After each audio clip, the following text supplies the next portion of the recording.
মাল আছে। আচ্ছা একটা মানে যেটা ওল্ড নেক্সাস, হ্যাঁ। আমার দোকানের নাম হচ্ছে নেক্সাস ট্রেডার্স। আচ্ছা যেটা ওল্ড নেক্সাস সেটা হচ্ছে আপনার মানে মানে যেরকম বড় বাজার যেরকম হয় না, হ্যাঁ ঠিক সেরকম। ওরে সাবাস, তার মানে ওনার বিশাল দোকান। হ্যাঁ, আর সেটা হচ্ছে 55 বছর পুরনো। আরে বাবা, তার মানে আপনার বাবা চালাতো নাকি? হ্যাঁ, তখন বাবা চালাতো। আচ্ছা এবং আমার বয়স হচ্ছে 41, আচ্ছা। আমার ওয়ার্কিং এক্সপিরিয়েন্স হচ্ছে 35।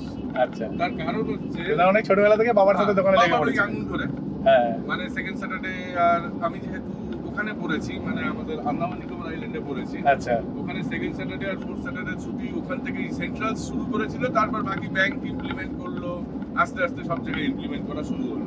আচ্ছা মানে সেকেন্ড স্যাটারডে আর ফোর্থ স্যাটারডে বাবার সাথে চলে আসতাম, আর আচ্ছা। এছাড়া যেই গভর্নমেন্ট হলিডে গুলো থাকতো সেগুলোতে তো সারাদিন বাবা কাজ করাতো, আচ্ছা। বরাবর কাজ করাতো, এই এটা কর এটা কর। না না, এটা প্র্যাকটিস করেছিল বলে আজকে আপনি ভালো আর্নিং করছেন, সেটা দেখুন। এবং আমি যখন 2003-এ আমি কিন্তু আপনার মানে কমার্সের স্টুডেন্ট ছিলাম, আমি ওই সারা আচ্ছা। বছর পড়াপুরি ওই সমস্তর মধ্যে কোনোদিনও ছিলাম আমিও না। ছিলাম না হিসাবের মধ্যে। তো আমাকে বাবা পড়াতো কিরকম, মানে বাবা বলতো কি যে আমার 50 বছর বয়সে তোর জন্ম তো, আর আমি অনেক লেট ম্যারেজ করেছি, তো সুতরাং তোকে করতে কি হবে যে শুধুমাত্র 12 অবধি পড়তে হবে কমার্স নিয়ে, এবং পড়াশোনাটার লেভেল এরকম হতে হবে যেন সিএ পাস করে যাস। আচ্ছা বুঝেছি। এবার 12 অবধি করবো কিন্তু সিএ পাস করবো, তখন আমি আমাকে বললো যে ঠিক আছে, যেটা মানে যদি বুঝতে অসুবিধা হয় তাহলে মোহনলাল গোস্বামী বলে একজন আছে, মানে সে হচ্ছে বাবার একটুখানি জানাশোনা ছিলেন। তো আচ্ছা বললো যে মোহনলাল গোস্বামী, আমরা যখন 12-এ পড়তাম তখন 11-12 একসাথে 12 হতো তো, আচ্ছা মানে 12-এ 100-100-200 নম্বরের পরীক্ষা হতো এবং 3-3-6 ঘন্টার। তো আমাদের সেকেন্ড পেপার লিখতে লিখতে তখন হাত অলরেডি ব্যথা হয়ে যেত, আর হাত যখন আসতো তখন এরকম ফোলা থাকতো।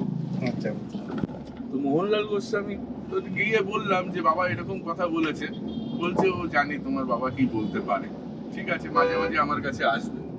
তো মোহনলাল গোস্বামী অচানক মারা গেলেন, তারপর ওনার যে ছেলে সে ইন্টারেস্টেড হলো না, তারপর ওনার একটা স্টুডেন্ট ছিল, সে আমাকে ধরলো এবং ধরে মোটামুটি যতটা কমার্সের ব্যাপারে যতটা যা জানে সেটা উনি বললেন। এই আর কি। আর এনার সাথে কবে দেখা হয়েছিল আপনার সাথে আমার নিজেরও মনে নেই। আমার মনে হচ্ছে 1.5-2 বছর আগে, এর আগে না। কারণ হচ্ছে উবের চালানো আমি ছেড়েছি 2 বছর 2.5 বছর হতে যাচ্ছে। আপনি যদি উবেরের কাস্টমার হন আমার, তাহলে আপনার সাথে আমার আলাপ 2.5 বছর আগে। 2.5 বছর আগে। হ্যাঁ তো 2.5 বছর আগে নিশ্চয়ই কোনো এরকম আপনার কোনো একটা জিনিস দেখে ভালো আমার কিছু দেখেছি। লেগেছে। হ্যাঁ এবার হচ্ছে একদম আমার লাইফ চলে একদম অ্যালগরিদমের মতন, আপনার ইউটিউবের যেরকম হয়, হ্যাঁ মানে আপনি যেরকম আপনার প্রতিচ্ছবি আপনি ইউটিউবে দেখবেন তো, হ্যাঁ তো আমি দেখতে পাচ্ছি যে না এই লোকটা আমার মতনই। যেই মনে হয়েছে এই লোকটা আমার মতন, তখন আপনার নম্বর আমি নিয়েছিলাম, হ্যাঁ এবং কোনো না কোনো দিন এই লোকটা কাজে লাগবে, এমন একটা মুহূর্তে, যেই মুহূর্তে হচ্ছে আমার মানে আমাকেই লাগবে, আমার যেই মুহূর্তে আমাকেই লাগবে, সেই মুহূর্তে আমি এই লোকটাকে খুঁজবো। এবং সেই মুহূর্তে আমার যদি মনে হয় যে আজকে আমার এই কাজটা করতে হবে, আমি হচ্ছে কালীর সাধক আর কি, মানে সেটা নয়, মা কালীর অনেক কাজ আছে, ওনাকে মানে পুরো মানে মা কালী তো একটা মানে নাম, না ভগবানের প্রচুর কাজ, প্রচুর পুরো কাজ বিশ্বকে আছে। সামলানো, সামলানো। পুরো সৃষ্টিকে সামলানো। তো সৃষ্টিকে সামলানোর মধ্যে আমার মতন লোকের জন্য ওনার কাছে সময়ও নেই। হ্যাঁ, কিন্তু যদি আমরা সেবা করে যাই, হ্যাঁ যদি সন্তুষ্ট হয়। হ্যাঁ তাতে সন্তুষ্ট হবে, অবশ্যই সন্তুষ্ট হবে। হবে। এবং সেই মুহূর্তে আমি যদি মনে করি যে আজকে আমার এই কাজটা করতে হবে, তখন যেই মুহূর্তে আমারই লাগবে, সেই মুহূর্তে আমি ওই লোকটাকে খুঁজবো। আর সত্যি আমি সেই মুহূর্তে খুঁজলাম, এবং আপনি সেই সময় আমার পাশেই ছিলেন। ছিলাম, হ্যাঁ পুরো তোমার ঘরের দরজার সামনে ছিলাম আমি। হ্যাঁ, না হলে আমি কিভাবে বুঝবো? এবং আমি রেডি হয়ে বসে আছি আর সেই লোকটাকে ফোন করব, আমি জানি মানে একদম স্যাঙ্গুইন যে আমার যেই সময় এই লোকটাকে লাগবে, মানে আমার জন্য আমি উপলব্ধ হব না, এটা হতে পারে। আমি ক্যামেরা অন করেছি, বুঝলে? হ্যাঁ, তো যাই হোক বন্ধুরা, তোমাদের যার কথা বলছিলাম সেই দাদাকে আমি পেছনে তুলে নিয়েছি, ঠিক আছে, গাড়ির মধ্যে তুলে নিয়েছি।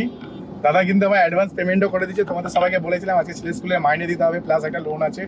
টোটাল 6,420 টাকা লাগবে টোটাল। তো সেই টাকাটা আমার কাছে চলে এসেছে, দাদা কিন্তু আমাকে অ্যাডভান্সই পে করে দিয়েছে। এই দাদা হচ্ছে 2.5 বছর আগে আমার গাড়িতে উঠেছিল, 2.5 বছর আগে উবেরে বসে আমার নাম্বার নিয়েছিল, কারণ উনি আমায় বলছে যে উবেরে চড়েছে আমার গাড়িতে। তো উবের তো আমি প্রায় 2 বছরের ওপর হয়ে গেছে আমি উবের চালাচ্ছি না, কারণ ইনড্রাইভ যখন থেকে এসেছে আমি ইনড্রাইভ চালাই। তো দাদা হচ্ছে উবেরে এসেছিল, আর ওপরওয়ালার এমন একটা দয়া, তোমাদের আমি বলে থাকেছি, দেখবে যেমন তুমি কর্ম করবে তেমন তুমি ফল পাবে, এটা নিশ্চিন্ত। হ্যাঁ কি না, ঠিক তো?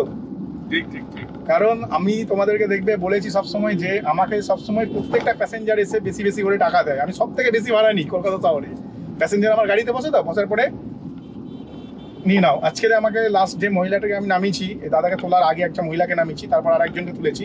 আর তখন দাদা ফোন করেছে, তখন আমি বেসব্রিজের দিকে যাচ্ছিলাম। তো ওই মহিলাও আমাকে টাকা বেশি দেয়, তোমাদের তো একটু আগে বলেছি, ওই মহিলা আমাকে টাকা বেশি দেয়। তো আমি এত বেশি অ্যামাউন্ট নেওয়ার পরেও আমাকে মানুষের টাকা বেশি দেয়, এই পেছনে কারণ হচ্ছে সুন্দর ব্যবহার আর ভদ্রতা, কি তাই তো? অবশ্যই। তো তারপর হচ্ছে এই দাদা হচ্ছে, ওনার বাড়ির সামনেই আমি ছিলাম, উনি হচ্ছে আমাকে মানে সেটা আমি বলবো? জানতাম না। উনি জানতো না, উনি আমায় ফোন করেছে এবং বলছে প্যাসেঞ্জার নামিয়ে তুমি নিয়ে চলে আসো। আমি বললাম না, প্যাসেঞ্জার নামানো যাবে না, আমি প্যাসেঞ্জারকে ছেড়ে আসছি। আমি খালি গাড়ি নিয়ে কিন্তু বেস্ট ব্রিজ থেকে এসেছি কিন্তু কিন্তু। আমি ড্রেস পরে রেডি ছিলাম। হ্যাঁ, দাদা কিন্তু রেডি ছিল। হ্যাঁ, দাদা রেডি ছিল, কিন্তু আমি কিন্তু কোনোদিনও প্যাসেঞ্জার নামানো, খালি গাড়ি তো মানে প্যাসেঞ্জার নিয়ে খালি গাড়ি নিয়ে আসা আমি পছন্দ করি না, তোমরা সবাই জানো। কিন্তু আমি দাদার জন্য খালি গাড়ি নিয়ে চলে এসে আমি বলি, যা হবে দেখা যাবে, সবকিছু উপরওয়ালার ইচ্ছা। আমার 6,000 টাকা লাগবে, উপরওয়ালাই হয়তো 6,000 টাকা আমাকে ঠিক করে দিয়েছে, এটা তোমাদেরকে বলেছি, ঠিক আছে? তো সত্যিই কথা, আমার যে অ্যামাউন্টটা লাগার দরকার ছিল সেই এই দাদার মাধ্যমে আমি পেয়ে গেলাম। দাদা ইনস্ট্যান্ট আমাকে ফোন করে, আর দাদাকে নিয়ে আমি চলে আসি। এখন মানে আমরা রানাঘাটের দিকে যাচ্ছি, এখন চিংড়িঘাটে যাচ্ছি। তো ক্যামেরাটা বাইরের দিকে করবো এরপরে, ওই জন্য দাদাকে একটু শ্যুট করে নিচ্ছি। এবং আমি কি কারণে, আমাকে এই মুহূর্তে কেন আমার লাগবে এবং আমি কি কারণে এই গাড়িতে উঠেছি সেটাও আমি খোলাসা করব। কিন্তু তার আগে একটুখানি এনাকে আরো কিছু কিছু কথা বলবো, তো তারপরে আবার খোলাসা করা হবে। তো বুঝতে পেরেছো ব্যাপারটা? তো দাদাকে পেয়ে গেছি, আমি পুরো সেভ আছি একদম, তোমরা রিল্যাক্সে থাকো সবাই। আমার বাড়ির লোকও চিন্তায় পড়ে গেছে, কারণ দাদা না আমাকে চেনে না জানে না, হঠাৎ করে 1,000 টাকা পাঠিয়ে দিয়ে বলছে তুমি চিটিং বাজ হলে 1,000 টাকা নিয়ে নেবে, আমার 1,000 টাকা যাবে, এর বেশি লস হবে না। তো 1,000 টাকা পাঠিয়ে দেওয়ার পরেও না আমি মানে বিশ্বাস করতে পারছিলাম না যে মানুষটা কেরম হবে। তো মানুষটা সত্যিই ভালো। আমি এখন যাচ্ছি এবং রানাঘাটে, আমি একটু রথতলা। একটা হিন্ট দিতে চাই হ্যাঁ, যে আমি কেন গাড়িতে উঠেছি। আমার জীবনের সব থেকে বড় সম্পদ হচ্ছে আমার মেয়ে। আচ্ছা এবং পুরো একটা চিটিংবাজ মহিলা, সে মানে সে ঘটনাচক্রে আমার মেয়ের মাও যদিও, আচ্ছা তাকে চিটিংবাজ বলাটাও যদিও ঠিক হবে না। আচ্ছা তার মানে তার সঙ্গভঙ্গ হয়তো চিটিংবাজ ছিল, সে তো চিটিংবাজ নয়, নাহলে আচ্ছা। এরকম একটা সুন্দর মেয়েকে কিভাবে জন্ম দিতে পারতো? তো সে আমার মেয়েটাকে আমার থেকে দূরে সরিয়ে নিয়েছে। তো তার থেকে বড় সম্পদ হতো না, সেই যখন নেই তো সেখানে 1,000 টাকা কি যায় আসে? যাই আছে। হ্যাঁ, তো চলো তোমাদের যেতে যেতে আমি পুরো রাস্তার ভিউ দেখাবো, ঠিক আছে? তো দাদার সাথে আমার কথা হচ্ছে, আরো কথা হবে, তোমাদের সবকিছু বলবো কিরকম আজকে দিনটা গেল। রাত অবধি ব্যাপার আছে, প্রায় রাত 10টা বেজে যাবে আমাদের আস্তে আস্তে। তো চলো, চলে এসছি হচ্ছে ডাক বাংলোর মোড়। এখানে হচ্ছে আমার প্যাসেঞ্জারটি ফোনে কথা বলছিল, যার কারণে আমি তোমাদের সাথে মানে বেশি কথা বলতে পারিনি। তো যেইটুকুনি তোমাদের দেখাচ্ছি সেইটুকুনি দেখা তোমাদের ভালো লাগবে। প্যাসেঞ্জারটা খুবই ভালো ছিল।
city streets, we began to feel the fire. We rise like tall buildings as the chemicals they take us higher. The night's young and it's just begun as she puts her hand in mine. We wanna chase the night, wanna dance to the light, pull stars from the sky, just two hearts running wild. Never sleep, never stop, as we shout from the top. We're gonna be two hearts running wild.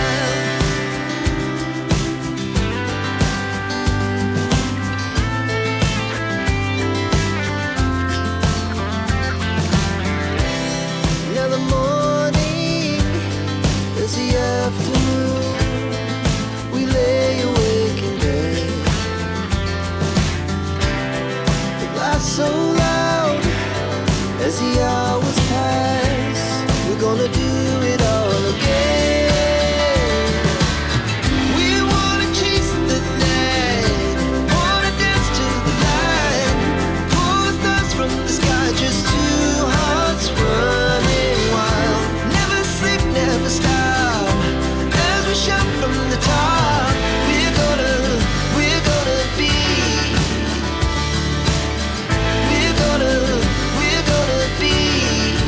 two hearts running wild.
এখন চলে এসেছি রানাঘাট রথতলা। হ্যাঁ, রথতলা রেলগেটটা এক্ষুনি cross করলাম।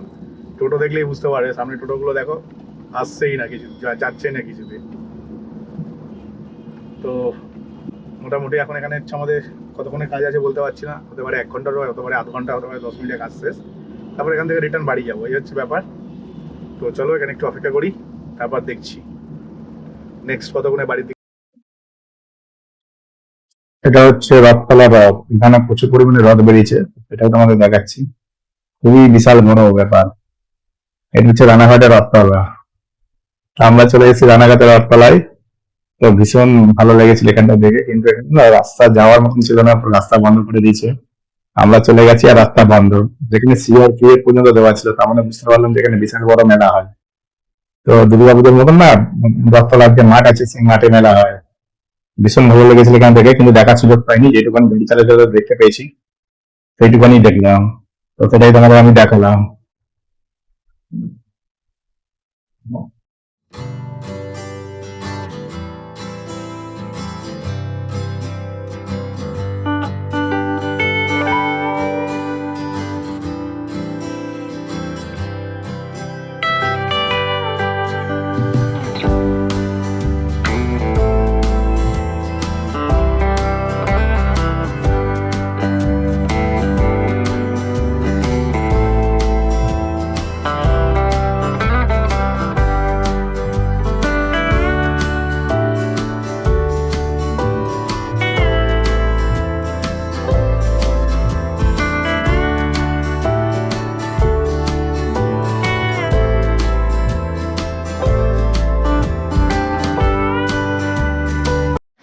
আমি চলে এসেছি রথতলা। হ্যাঁ, আমি এখন রথতলা চলে এসেছি।